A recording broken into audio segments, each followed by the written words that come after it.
Hey everyone! Tonight, we're exploring one of history's most fascinating paradoxes, how a nomadic warrior society created perhaps the world's most sophisticated, merit-based governance system.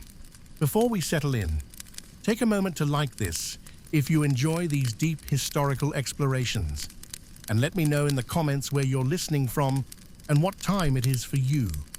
I always find it remarkable how our global community gathers to examine these complex questions together. Now get comfortable. Dim those lights. Tonight, we're not chasing dramatic conquests or heroic tales. Instead, we're going to examine something much quieter but equally transformative: the systematic revolution in how resources, land, and opportunity were distributed across the vast Mongol Empire. Let's begin our gentle journey into Genghis Khan's merit-based land grant system and resource redistribution logic. Picture, if you will, the vast Mongolian steppes at dawn.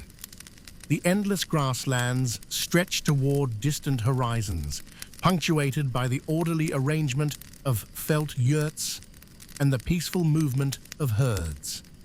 But beneath this serene pastoral scene lies one of history's most profound administrative innovations, a quiet revolution that transformed not just how nomadic societies organized themselves, but how entire civilizations would come to think about merit, opportunity, and the fair distribution of resources.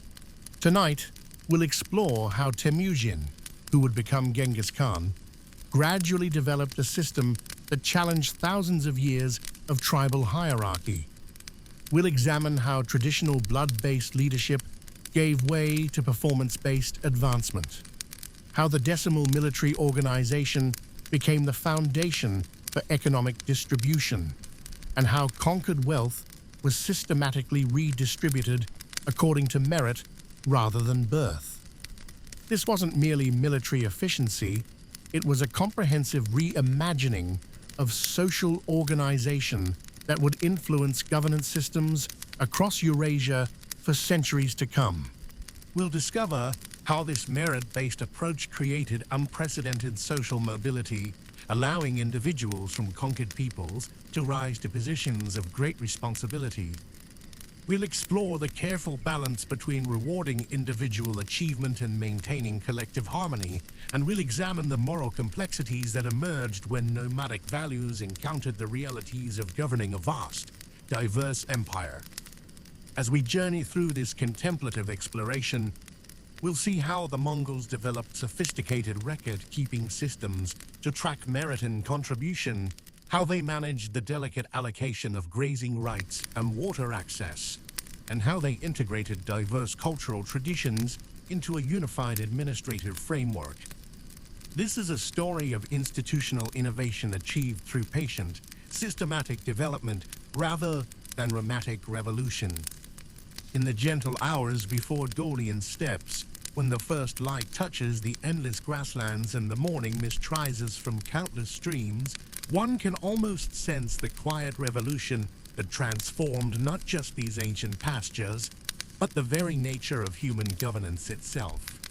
Here, in this seemingly timeless landscape where herders still guide their flocks along paths worn smooth by countless generations, there emerged during the early 13th century a profound reimaging of how societies might organize themselves around the radical notion that ability, rather than birth, should determine one's place in the world.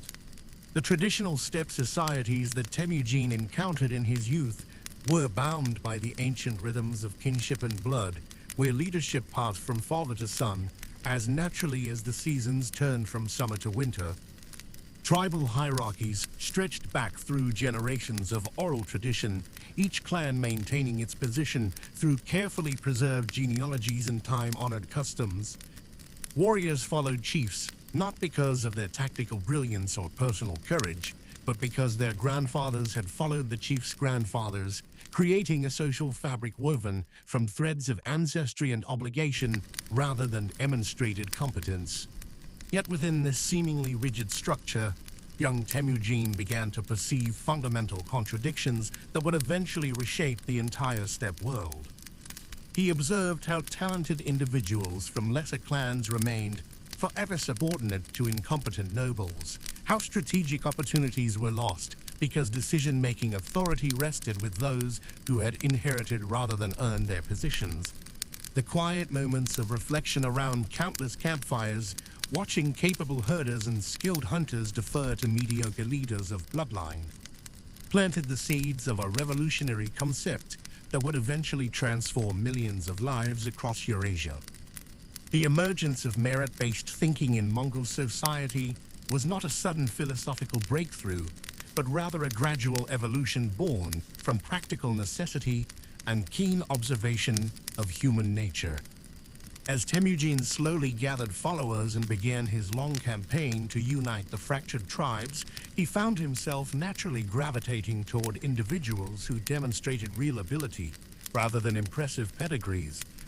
The famous story of Gibi, originally an enemy archer who shot Temujin's horse from under him during battle, illustrates this transformative approach with remarkable clarity. Rather than executing this skilled opponent, Temujin recognized exceptional talent and offered him a place among his most trusted generals, eventually elevating him to positions of tremendous responsibility based purely on his demonstrated abilities. This quiet revolution in personnel selection created ripple effects throughout the emerging Mongol Confederation that extended far beyond military matters. Traditional tribal elders, accustomed to automatic deference based on age and lineage, found themselves gradually displaced by younger, more capable administrators who earned their positions through practical competence. The change was oft unsubtle and respectful, implemented with the characteristic Mongol pragmatism that valued results over rigid adherence to custom, but its implications were profound and far-reaching. The concept of merit itself required careful definition within the nomadic context, where traditional measures of worth differed significantly from those of sedentary civilizations. For the Mongols, merit encompassed not just military prowess, though that remained important, but also practical skills essential to steppe life, the ability to judge grazing quality, to predict weather patterns, to manage livestock effectively, and to navigate the complex social dynamics of tribal politics. A truly meritorious individual might demonstrate expertise in horse breeding, tactical innovation, diplomatic negotiation, or the countless other specialized skills that contributed to the survival and prosperity of nomadic communities. As this new system gradually took shape, it created unprecedented opportunities for social mobility that attracted talented individuals from across the steppe world.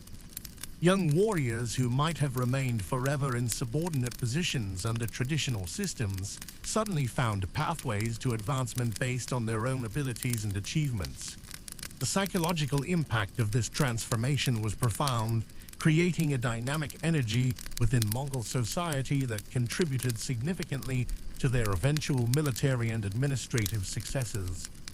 The peaceful implementation of these changes reflects the sophisticated understanding of human psychology that characterized Mongol governance.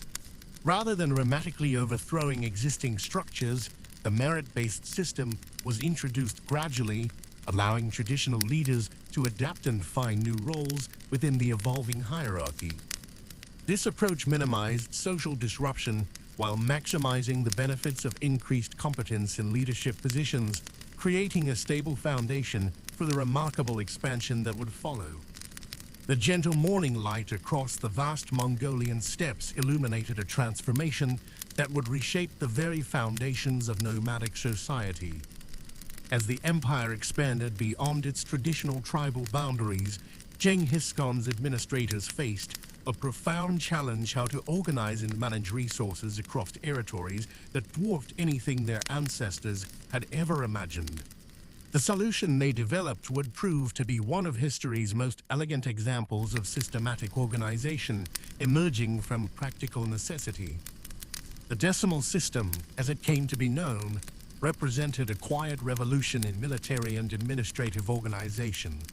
Rather than relying on the traditional kinship-based war bands that had characterized steppe warfare for centuries, the Mongols gradually implemented a structure based on units of 10, 100, 1,000, and 10,000 warriors. This seemingly simple mathematical progression contained within it the seeds of an entirely new approach to resource management and social organization. In the peaceful dawn hours of military camps across the expanding empire, commanders would gather to discuss the practical implications of this new system. The traditional chaos of tribal warfare, where warriors fought alongside their blood relatives and clan members, gave way to a more methodical approach. Each unit of 10 warriors, known as an arban, became the basic building block of not just military organization, but of economic distribution as well. The quiet efficiency of this system soon became apparent as resources could be allocated with unprecedented precision. The transformation was gradual but profound. Where once a tribal leader might struggle to determine how many warriors he could field or how much grain was needed for a campaign, the decimal system provided clear, manageable numbers. A commander of a 1,000-man unit, or minyan, could quickly calculate resource requirements and distribute supplies with mathematical certainty. This systematic approach extended beyond mere military logistics to encompass the entire economic foundation of Mongol society. What made this system particularly revolutionary was its integration of conquered populations into the decimal framework. As the Mongols expanded into settled territories, they encountered peoples with entirely different social structures and economic systems. Rather than simply imposing traditional steppe organization on these populations, the decimal system provided a flexible framework that could accommodate diverse cultural backgrounds while maintaining administrative coherence. The peaceful integration of Chinese craftsmen, Persian administrators, and Central Asian merchants into decimal units created a unique multicultural administrative structure. A unit of 100 might include traditional Mongol herders alongside skilled metalworkers from conquered cities and experienced traders from the Silk Road. This diversity, rather than creating chaos, actually strengthened the system by bringing together complementary skills and knowledge under a unified organizational structure. The genius of the decimal system lay in its scalability and adaptability. A commander who had proven himself capable of managing 10 men could be promoted to lead 100, then 1,000, and potentially 10,000. This created clear pathways for advancement based on demonstrated competence rather than birth or tribal affiliation. The system naturally identified and promoted capable administrators while providing them with increasingly complex challenges that tested their abilities. Resource allocation within this framework followed equally systematic principles.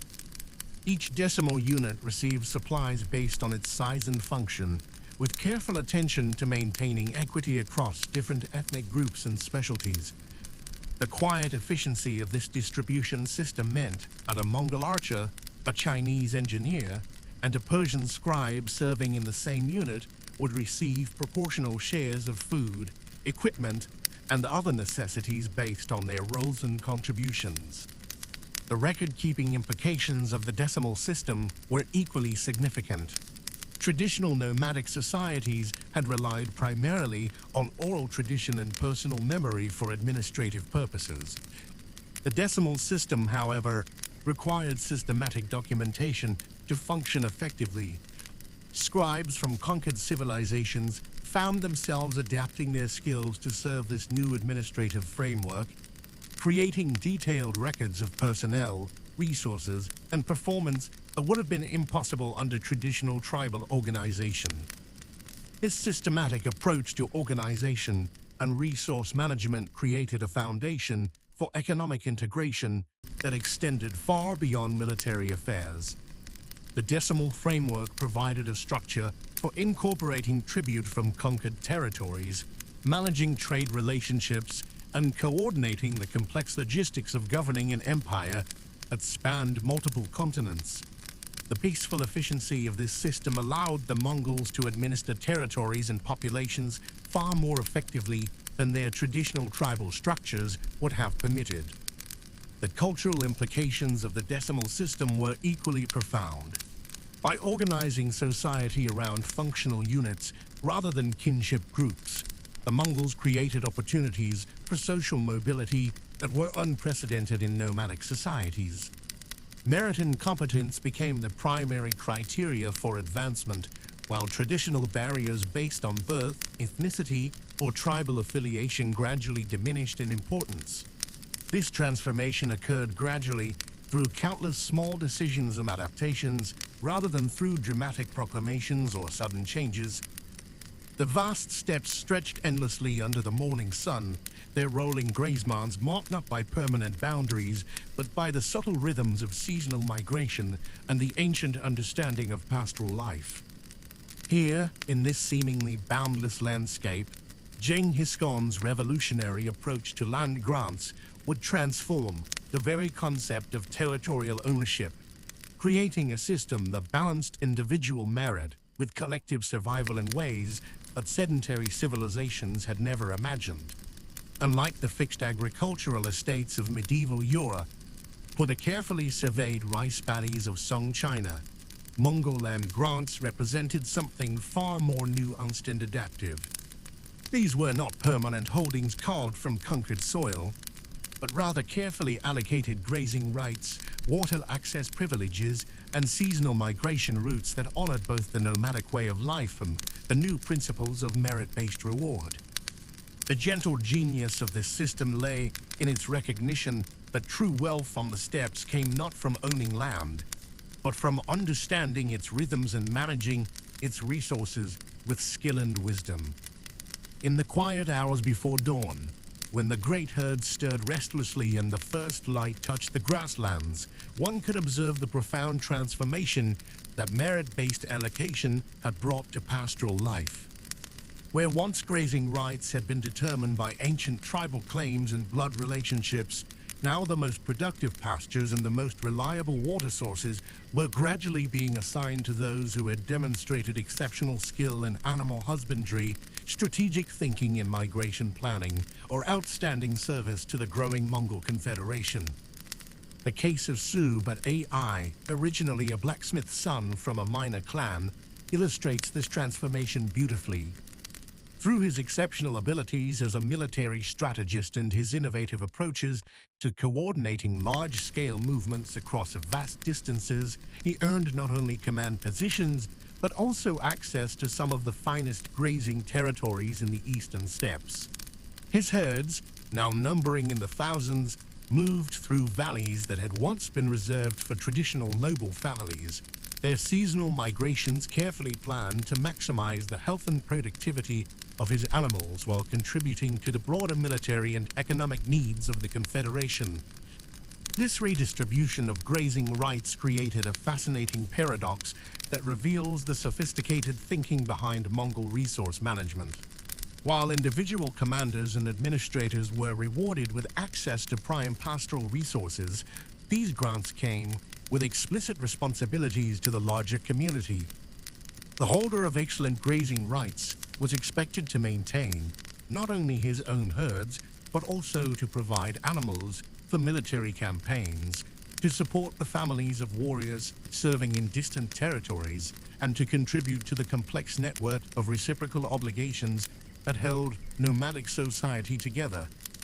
The contemplative observer noticed how this system addressed one of the fundamental challenges of nomadic life, the tension between individual achievement and collective survival. In the harsh environment of the steppes, where a single severe winter or extended drought could devastate entire communities, the traditional emphasis on group solidarity had always been essential.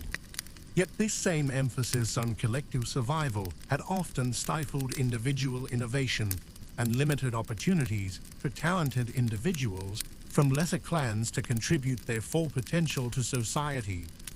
Genghis Khan's merit-based land grants elegantly resolved this tension by creating a system where individual excellence was rewarded with greater access to resources, but where these resources came with corresponding obligations to the broader community. A commander granted access to a particularly fertile valley was expected to use that access not merely for personal enrichment, but as a foundation for supporting the military and economic activities that benefited all Mongols. The seasonal nature of these grants added another layer of complexity and wisdom to the system. Unlike the permanent land tenure of agricultural societies, Mongol grazing rights were understood to be dynamic, changing with the seasons, the needs of the herds, and the evolving requirements of military campaigns. A commander might hold primary rights to winter pastures in one region, while sharing summer grazing grounds with other merit holders, creating a complex web of relationships that required constant negotiation, cooperation, and mutual respect. Water rights represented perhaps the most sophisticated aspect of this system. In the arid and semi-arid regions of the steppes, access to reliable water sources could mean the difference between prosperity and disaster for both herds and herders. The traditional system had allocated water rights based on ancient tribal agreements and seasonal customs that, while stable, often failed to make optimal use of these precious resources. Under the merit-based system, water access was increasingly allocated to those who demonstrated the greatest skill in water management, conservation, and the coordination of multiple herds around shared water sources. The integration of conquered sedentary populations into this pastoral land grant system created fascinating hybrid arrangements that demonstrated the flexibility and adaptability of Mongol administrative thinking. When nomadic armies conquered agricultural regions, the new subjects were not simply forced to abandon their farming practices. Instead, the most productive agricultural areas were often granted to Mongol commanders who had demonstrative abilities, with the understanding that these commanders would maintain agricultural production while also integrating these resources into the broader nomadic economy. This integration process reveals the profound economic sophistication underlying what might appear to be a simple warrior society. Mongol commanders granted agricultural territories were expected to understand not only the seasonal rhythms of crop production, but also how to coordinate agricultural surpluses with the needs of nomadic herds, how to manage sedentary populations with different cultural expectations, and how to maintain the delicate balance between extraction and sustainability that would ensure long-term productivity.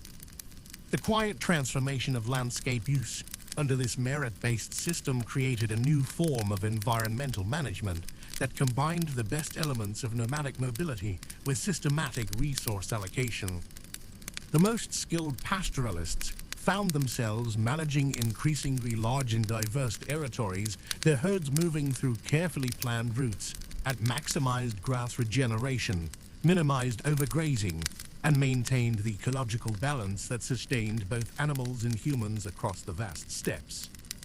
A systematic distribution of conquered wealth represented perhaps the most revolutionary aspect of Mongol economic innovation, transforming the ancient practice of tribal raiding into a sophisticated mechanism for social advancement and imperial cohesion.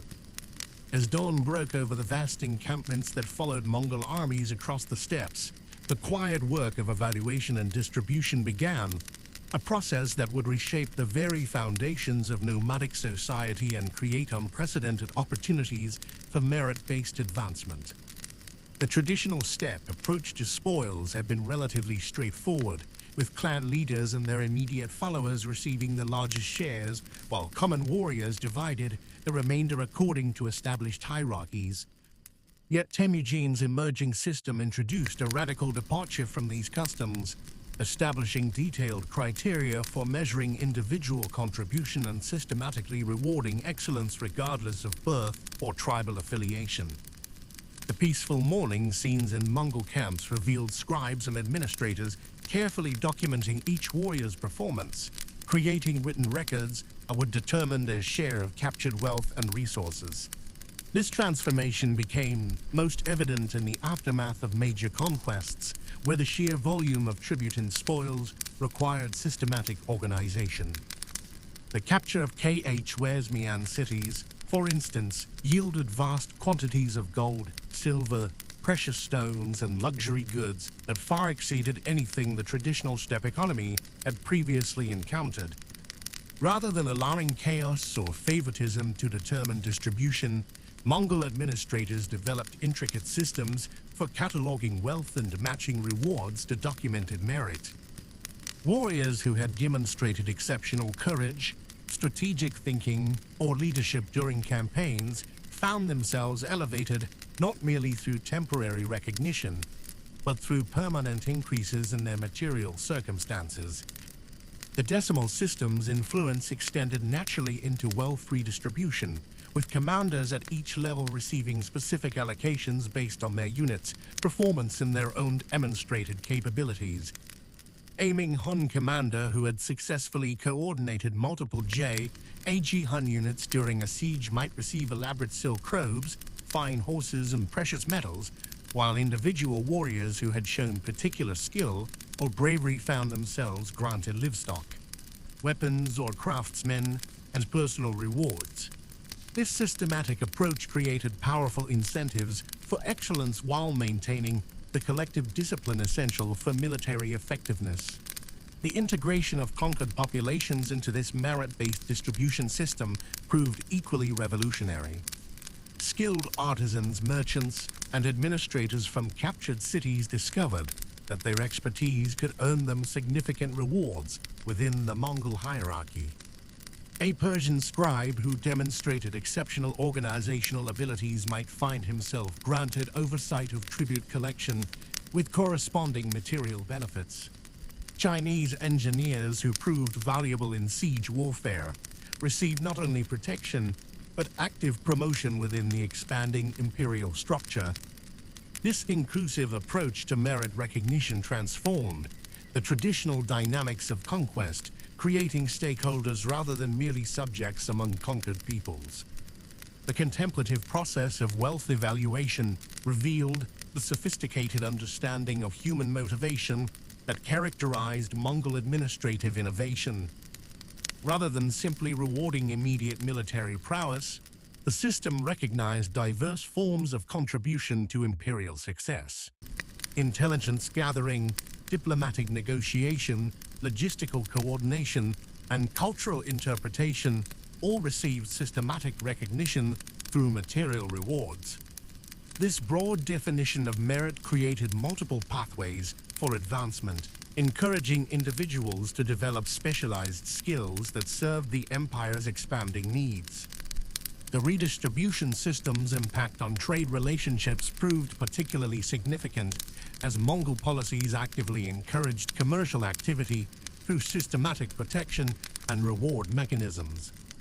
Merchants who facilitated trade between distant regions found themselves granted special privileges and material incentives, while craftsmen who produced goods valued by the imperial court received both resources and elevated status. This economic integration created networks of mutual benefit that extended far beyond traditional tribal boundaries, establishing foundations for the extensive trade systems that would characterize the mature Mongol Empire. The moral complexities inherent in this systematic wealth redistribution reflected deeper tensions between nomadic values and imperial necessities. Traditional steppe culture emphasized collective welfare and shared hardship, yet the merit-based system inevitably created material inequalities that challenged these established norms. The peaceful resolution of these contradictions required continuous adaptation and refinement, as administrators sought to balance individual recognition with community cohesion. The gradual development of protocols for charitable distribution, support for disabled warriors, and provision for widows and orphans demonstrated the system's evolution toward addressing these ethical concerns while maintaining its fundamental merit-based principles. The most remarkable transformation within Genghis Khan's evolving empire was perhaps the unprecedented opening of social pathways that had remained closed for generations across the vast steppes. Where once a herder's son could expect to tend animals for his entire life, And where the children of conquered peoples faced perpetual subjugation, the Mongol merit system created something entirely new in the nomadic world, a society where capability could transcend the circumstances of birth. This social revolution unfolded gradually, like the slow melting of winter snow across the grasslands. Traditional Mongol nobles, accustomed to automatic deference based on bloodline and clan affiliation, found themselves competing for positions and resources alongside individuals whose only qualification was demonstrated competence. The adjustment was neither immediate nor without tension, yet it proceeded with the inexorable logic of practical necessity. A commander who could successfully manage 1,000-man unit turned his position regardless of whether his grandfather had been a Khan or a simple herder. The integration of conquered peoples into this merit-based framework represented an even more profound departure from historical precedent. In the quiet efficiency of Mongol administrative practice, a Chinese engineer might find himself overseeing the construction of siege equipment, while a Persian administrator could be entrusted with managing the complex logistics of a major campaign. These appointments were not mere tokenism, but reflected the Mongol recognition that excellence in specialized skills transcended ethnic boundaries. Consider the peaceful transformation of a typical military camp as this system took hold. Where once seating arrangements at councils reflected rigid hierarchical traditions, the new order gradually reorganized itself around demonstrated competence. A young Mongol warrior might find himself learning tactical principles from a former enemy who had proven his strategic acumen, while seasoned veterans adapted their thinking to incorporate innovations brought by recently integrated specialists from distant lands. The cultural implications of this systematic social mobility extended far beyond military organization.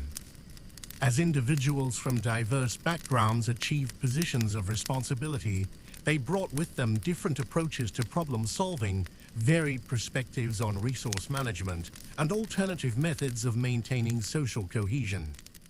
The result was a gradual cross-pollination of ideas that enriched Mongol society while maintaining its essential character.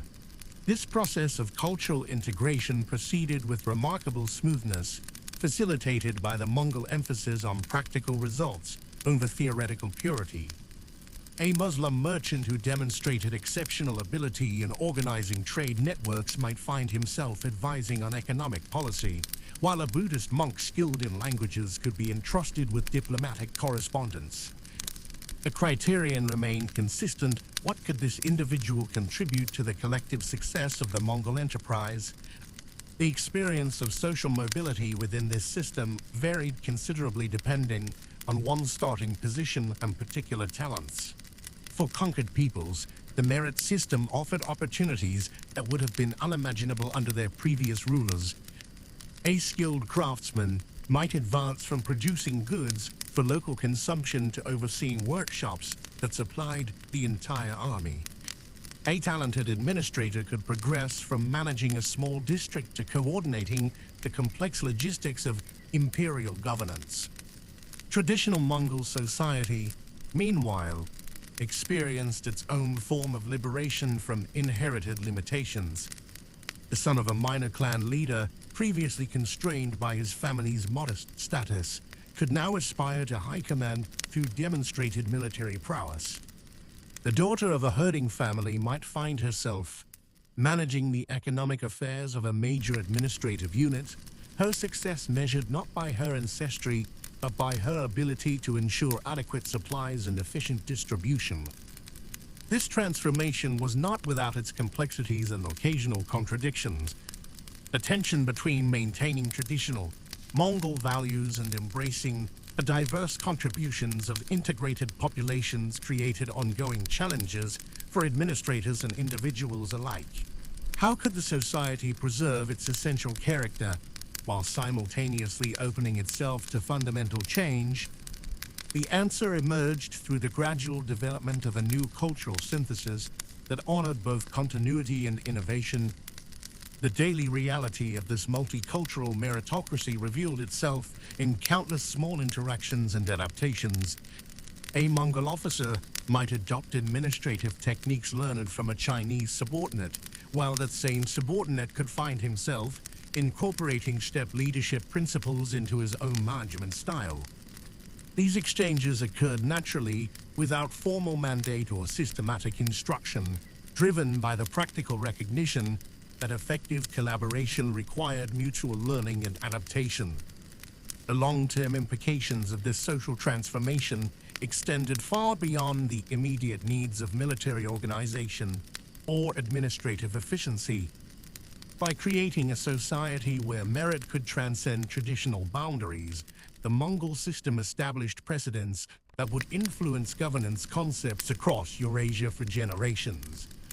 The idea that competence rather than birth should determine social position, while not entirely new to human civilization, found in the Mongol Empire its most systematic and extensive implementation. In the quiet hours before dawn across vast Mongol territories, a revolution in governance was unfolding not through dramatic proclamations, but through the patient accumulation of written records and the gradual refinement of administrative procedures. The transformation from a society that had relied for centuries on the spoken word and the trusted memory of elders to one that systematically documented merit, achievement, and resource allocation represented one of history's most profound yet peaceful administrative innovations. The early Mongol approach to governance had been beautifully simple in its reliance on oral tradition. Tribal memories passed down through generations of storytellers and maintained by respected elders had long served to record genealogies, territorial agreements, and the accumulated wisdom of steppe life. Yet as Genghis Khan's empire expanded beyond the familiar boundaries of tribal confederation, this traditional system encountered the practical limitations that would ultimately drive its transformation. The sheer scale of administering diverse populations across vast distances demanded new approaches to information management and systematic record-keeping. The gradual adoption of written documentation began not as a rejection of traditional ways, but as a practical necessity born from the empire's expanding complexity. Conquered territories brought with them literate administrators from Chinese, Persian, and other civilizations, each carrying expertise in different systems of record keeping and bureaucratic organization. These skilled individuals found themselves integrated into the Mongol administrative framework, their knowledge valued not for its foreign origin, but for its practical utility in supporting the empire's merit-based governance principles. The development of sophisticated documentation systems proceeded with characteristic Mongol pragmatism, borrowing effective elements from various administrative traditions while adapting them to serve the unique needs of nomadic governance. Chinese scribes contributed their expertise in systematic record keeping and hierarchical documentation, while Persian administrators brought knowledge of tribute collection and territorial management. The resulting synthesis created administrative procedures that were both comprehensive and flexible, capable of recording the complex interactions between merit assessment, resource allocation, and social mobility that defined Mongol governance.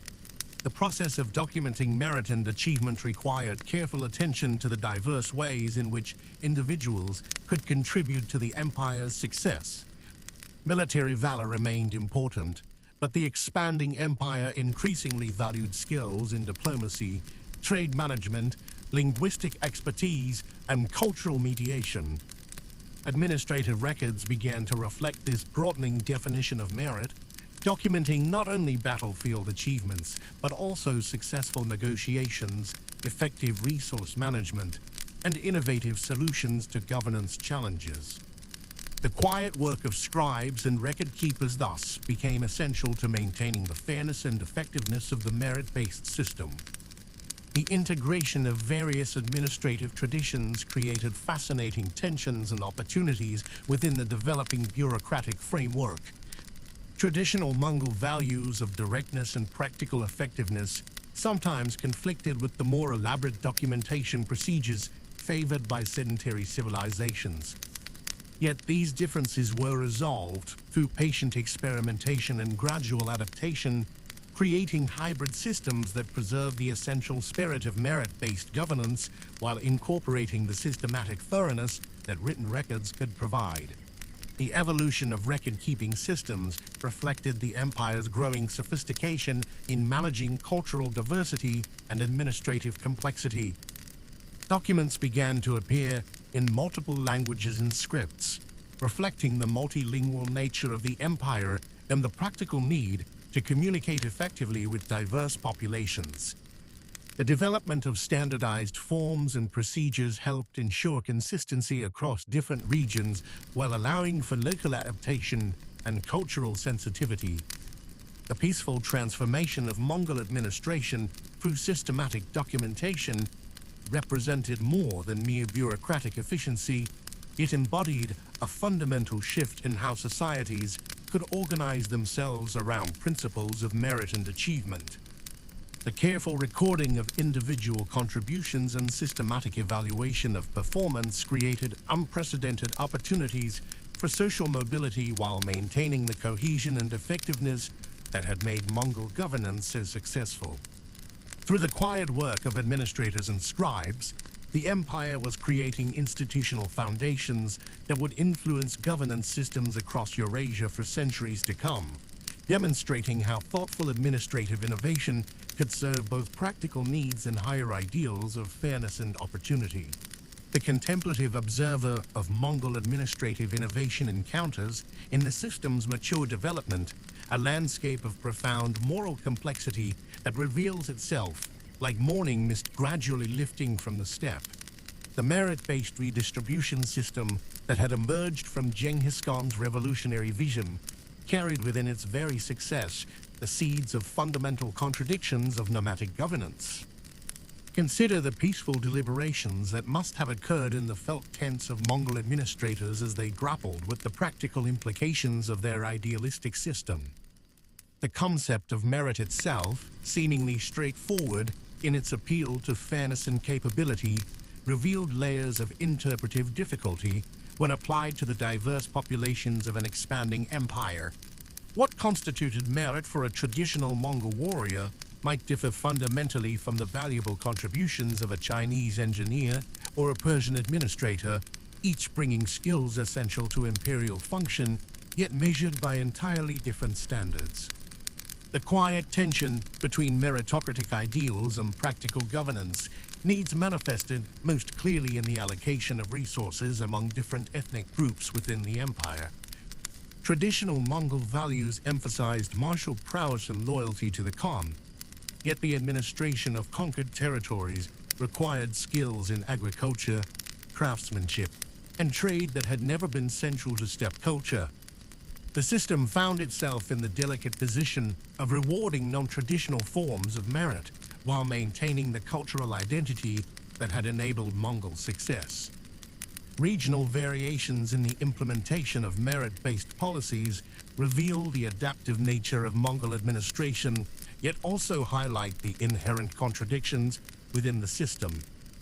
In the steppes, where traditional nomadic values remained strong, merit continued to be measured primarily through military achievement and demonstrated loyalty.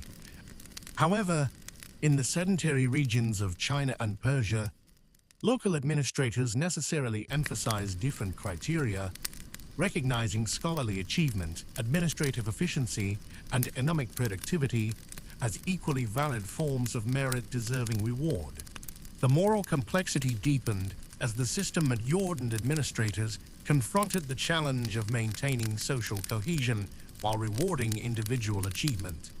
The redistribution of conquered wealth, while systematically fair in its adherence to merit-based principles, sometimes created tensions between traditional communal values and the individual accumulation of resources. Successful commanders and administrators found themselves possessing wealth that would have been inconceivable under traditional tribal systems, raising questions about the proper relationship between personal achievement and collective welfare. The peaceful scenes of administrative councils reveal the thoughtful struggle to balance competing values and interpretations of justice. Traditional Mongol elders, their voices carrying the weight of ancestral wisdom, would advocate for the preservation of communal values and the dangers of excessive individual accumulation. Meanwhile, administrators from conquered civilizations would argue for the necessity of substantial rewards to maintain the loyalty and motivation of capable servants. The resolution of these debates required a delicate synthesis that honored both traditional values and practical necessities. The human cost of systematic change becomes apparent in the gradual transformation of social relationships within Mongol society. Families that had maintained traditional status through generations found themselves displaced by capable individuals from diverse backgrounds, creating a quiet revolution in social dynamics that challenged fundamental assumptions about identity and belonging. The merit-based system, while opening unprecedented opportunities for advancement, also created new forms of social anxiety and competition that had been largely absent from traditional nomadic life. The contemplative nature of moral deliberation within the Mongol system reveals itself in the careful documentation of ethical dilemmas and their resolution.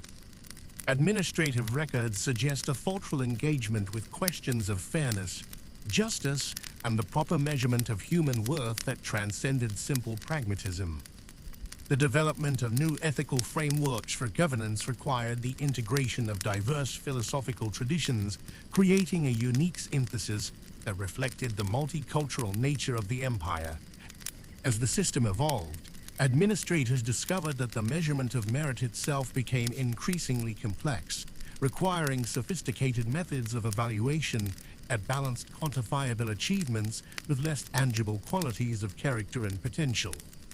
The peaceful process of developing these evaluation methods reveals a deep commitment to fairness that characterized Mongol administration, even as it struggled with the practical impossibility of perfect justice in human affairs. The enduring questions raised by these moral complexities continue to resonate in contemporary discussions of governance and social organization, reminding us that the tension between idealistic principles and practical implication remains a fundamental challenge in human institutional development. The Mongol experience offers not simple answers, but rather a contemplative exploration of the eternal human struggle to create systems that honor both individual merit and collective welfare, a struggle that continues to shape our understanding of justice and fairness in organized society.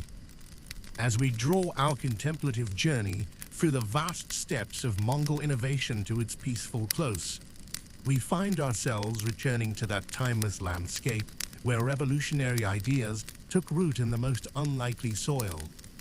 The gentle winds that once carried the sounds of tribal councils debating merit over birthright now whisper through the grasses with the wisdom of centuries, carrying with them the profound understanding that true transformation happens not through dramatic upheaval, but through the patient cultivation of better systems, one careful decision at a time. The merit-based land grant system that emerged under Genghis Khan's thoughtful guidance represents something far more significant than mere administrative reform. It embodies humanity's eternal quest to balance individual achievement with collective well-being, to create structures that honor both personal excellence and communal harmony. As we have seen through our peaceful exploration, this system arose not from abstract theory, but from the lived experience of people seeking fairness in an uncertain world, gradually developing solutions that would echo through the centuries. The decimal organization that brought order to the steppes continues to influence us today, its mathematical elegance reflecting the human desire for clarity and systematic fairness. Like the gentle rhythm of horses' hooves across endless grasslands, these organizational principles created a steady cadence that supported both military efficiency and economic distribution.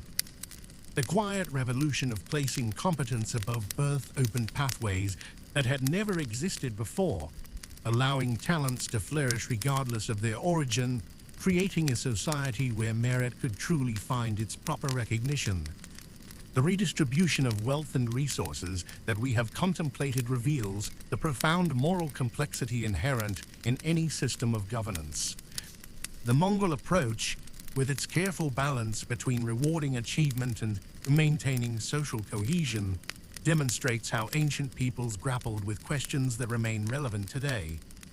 Their solutions, born from practical necessity and refined through experience, offer us insights into the eternal human challenge of creating just and sustainable societies. As we reflect on the cultural integration that characterized Mongol society, we see reflected the timeless human capacity for adaptation and growth. The peaceful absorption of diverse traditions into a unified system of merit-based advancement speaks to our deepest aspirations for inclusive excellence. Like streams converging into a great river, different cultural currents flowed together to create something new and powerful, yet respectful of its diverse sources. The administrative innovations we have explored remind us that progress often comes through patient detail, through the quiet work of creating systems that serve human flourishing. The development of record-keeping, the refinement of assessment procedures, the gradual evolution of bureaucratic structures all reflect the contemplative nature of institutional development, the way that lasting change emerges from sustained attention to improvement. Now, as our exploration draws to its natural conclusion, let us allow ourselves to settle into the peaceful rhythm of the steppes themselves. Imagine the vast grasslands stretching endlessly under a star-filled sky, the gentle movement of the earth beneath us as solid and reassuring as the enduring principles of fairness and merit that we have contemplated. The wind carries with it the accumulated wisdom of centuries, the understanding that human societies, like the natural world, find their greatest strength in patient adaptation and gradual refinement. Feel yourself becoming one with this timeless landscape, your breathing slowing to match the eternal rhythm of the grasslands.